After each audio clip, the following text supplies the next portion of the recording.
quite funny because my perception of Graham Potter is very different to the manager that we've got at the moment. And I say at the moment because what he's doing at the moment, I call him Pragmatic Potter. I think he is being a pragmatist. I think he's coming to West Ham. I think you've seen how terrible our defence is. And he's thought, I've got to sort that out.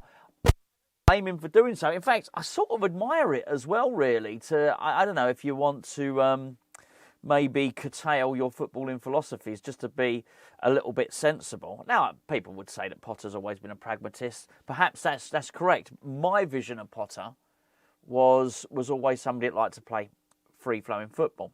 And I don't know if I bought into the narrative of him taking over from Chris Hughton, who was very old school, very defensive. But that's what they were. They were an incredibly defensive team, Brighton. They got promoted. Chris Hughton did a really good job, particularly bearing in mind where Brighton had come from. But I very much viewed Potter as liberating them in a football sense, like a footballing renaissance where they just started passing the ball around and playing more of an attractive game.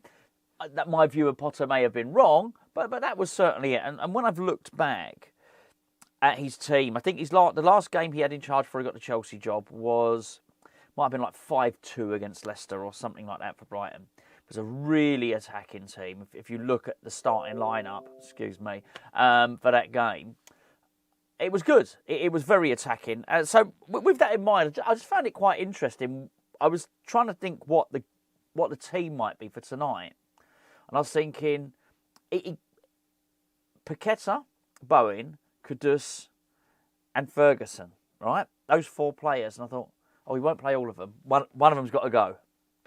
And it was funny. I sort of checked myself as I thought it. And I thought, well, this is very different to the guy that I thought we were getting, because the guy I thought we were getting very much would have played all of those players. So, I do think there's a certain reining in of his instincts. But I keep changing my mind which one of those I don't want to see. Right. Bowen has got to play. He's our best player. Realistically, Bowen is our best player. Most talented player? Probably not. That might be Paquetá, might be Kudus. But he's our best player. He's our most reliable player. He's our most consistent player. And he's our captain. And he's one of those. He's an imported Mr. West Ham, isn't he? He's, as I've said before, he's a Ginger Pele. He's an Alvin Martin. He's one of those. He just sort of gets it. So who's it going to be?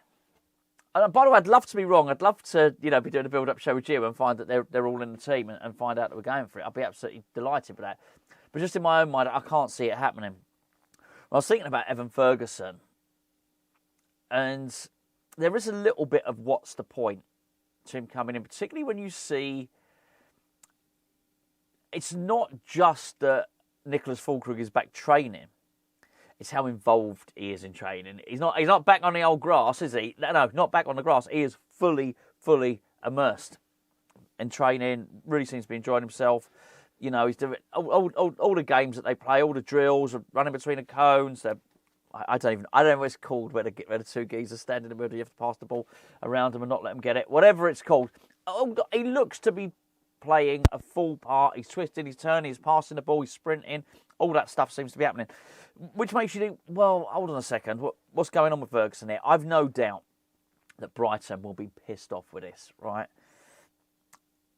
They probably didn't want to let him go anyway. But probably there's probably 2 things. Number one, Ferguson really, as we understand, pressed for it, really insisted that he wanted to go. Wanted to play for Potter and wanted to play some games.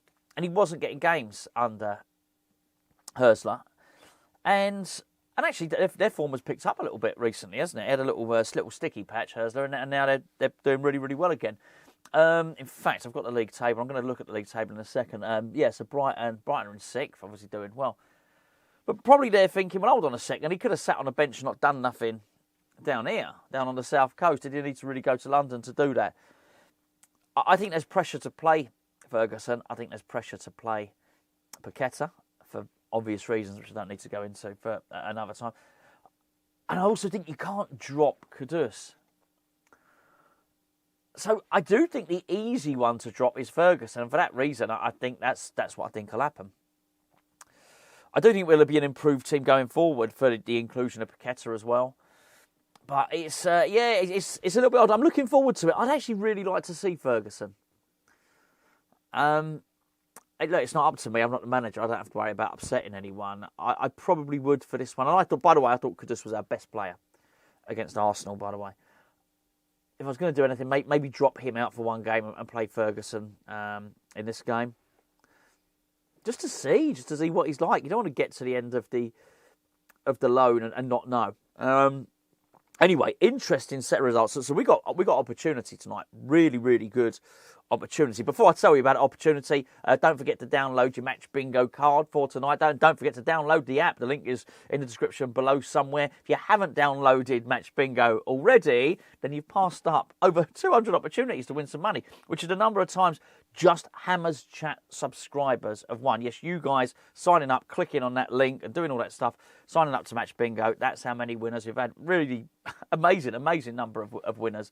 And by far the biggest payout sponsor of anyone we've ever had here on Hammers Chat. If you're wondering what it is, it's a combination of bingo and it's a combination of football. Rather than, if you play bingo, got numbers on a card, there's not numbers. There's things that happen in a football match: goal kick, corner, throw in, kick off, that type of thing.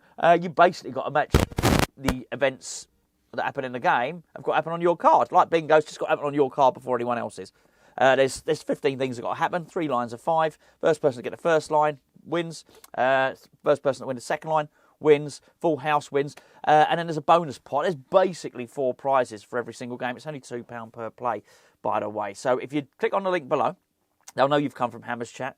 And you'll get one really good offer. There's a couple of offers. You can basically get free cards on individual games, or deposit £10, you get £20 worth of credit. Please do use the link in the description below, though, and get your card in. Obviously, there is a West Ham versus Newcastle card, so make sure you get that in. And 18 and above, boys and girls. Well, no boys and girls. Ladies and gentlemen, there's no boys and girls because it is a gambling app. Right, Newcastle. Well, results went our way. I don't know how much of the football you saw. Bit of a bore. I said a bit boring. I sort of fell asleep. I was tired from the night before. I did sort of fall asleep watching watching Tottenham Bournemouth, and Bournemouth scored right at the end of the first half. That woke me up. And but 2-2, that was good for us really, because it just meant that Tottenham couldn't sort of escape there. And then of course you had the Old Trafford game against Arsenal. Declan Rice scored an equaliser, screamer, really, really good goal. Wasn't enough. 1-1 there. Killed off Arsenal's title hopes. Absolutely, that has, by the way. There's no way they're getting that back. 15, I think it's 15. I've got the league table, 15 points ahead. They've got a game in hand, but come on, that's they're and then they're just not in good enough form. They're not good enough in attack and Liverpool got too many good players, so.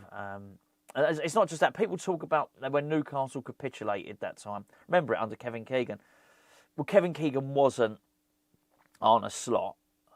And they didn't. I mean, they would have Philippe Albert at centre-back. They did not have Virgil van Dijk. That guy won't allow them to drop off, that's for sure. So I think it's done for Arsenal. And I didn't want Arsenal to win the title anyway, so I'm not unhappy about that.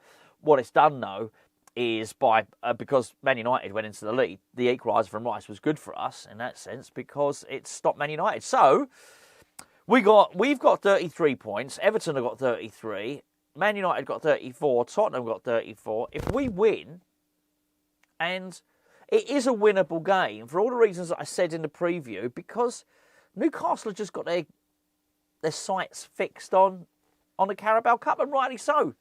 So they should have. In fact, the things that we're thinking about Newcastle, and we're hoping Newcastle might be a little bit distracted and maybe a little bit fatigued, they're going to be thinking that about Liverpool, because Liverpool got the old Champions League stuff going on as well. So we can go 13th, which I think is it really good? I think it would be good, bearing in mind not our starting point, but the starting point where Potter's come in from.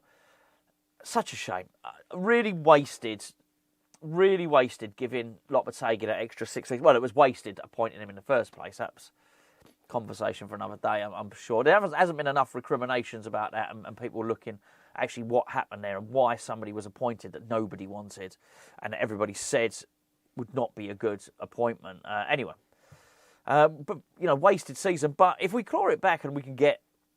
We'd only be 2 points behind Brentford. So, it just goes to show. That would be back-to-back. Well, not back-to-back. That would be 3.